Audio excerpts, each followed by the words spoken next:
Good day, everyone. Today, I'll show you how to remove the background in Photopea.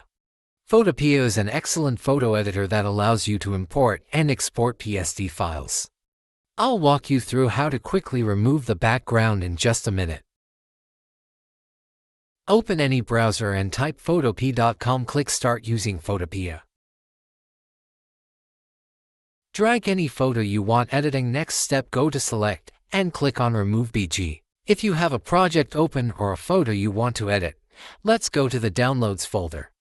Let's say I have this image here that I want to remove the background from. First, you need to select the layer. If you have multiple layers, make sure to select the correct one that you want to remove the background from.